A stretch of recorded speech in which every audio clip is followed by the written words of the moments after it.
Okay, so now we're going to take a look at what I previously stated. Again, doing the outside heel hooks, little things change here and there. So I have the way I like to do it, and then the double leg outside heel hook staying on an angle, and then now this one will be if they rotate. So these three I kind of like mix together, right? So that's why it's important to show you the mechanics for each one, so that you can not be, you know, afraid if they spin or not. Okay, so we're going to look at that, the same thing. Okay, so the way we did it the first time is we went through here. Okay, I went through, I hit down low, I got inside, I raised my hip, I thrusted, I caught. The second time I went through, I rotated. He rotated a little bit, not too much, but just a little bit. I caught here and I hipped in and I caught a finish. Okay, now the third one is going to be where he rotates and he spins. Now freeze.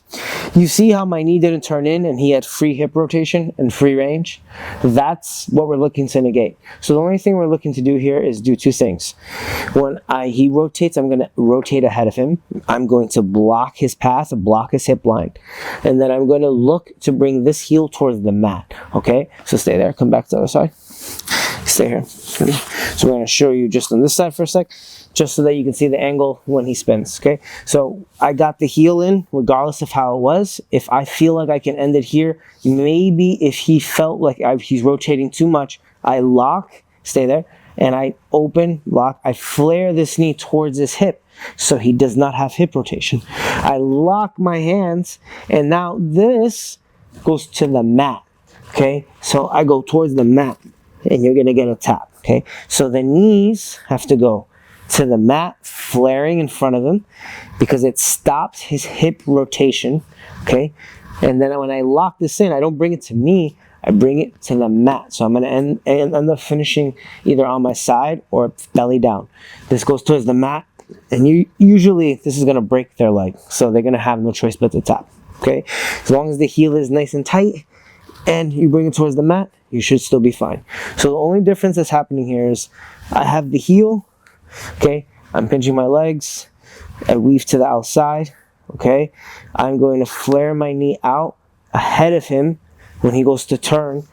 Okay, the hands lock, everything's nice and tight. Some people like to do a tight triangle, some people like going ankle to ankle. Triangle's fine, and I'm going to go towards the mat.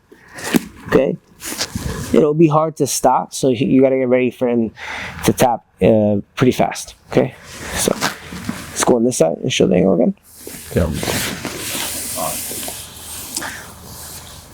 So again, I have the heel, and I either have my feet outside already, or I want to transfer them and feed it in, and I want to flare my knee out towards the mat, and then I want to bring this heel towards the mat. So when he goes to spin, I bring him down towards the mat. Okay, if I don't do that, and I just go like this and he spins and this stays here, he'll be able to spin out. Now he might get caught in a knee bar or something like that, but the idea is that he still has rotation. So we want to isolate that rotation and flare it out here and catch and bring it towards the mat.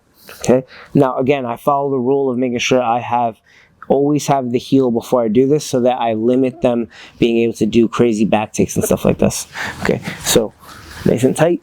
Okay, through, I'm catching the heel, right, through, open, flare, towards the mat. Okay, so we're looking to do this.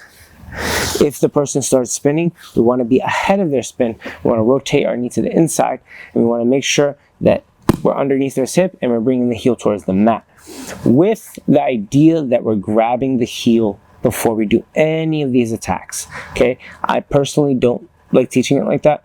I know people do, but this is the way I like to do them. So these would be the 3 outside heel hooks that I recommend you guys switching from, whether you're advanced or white belt.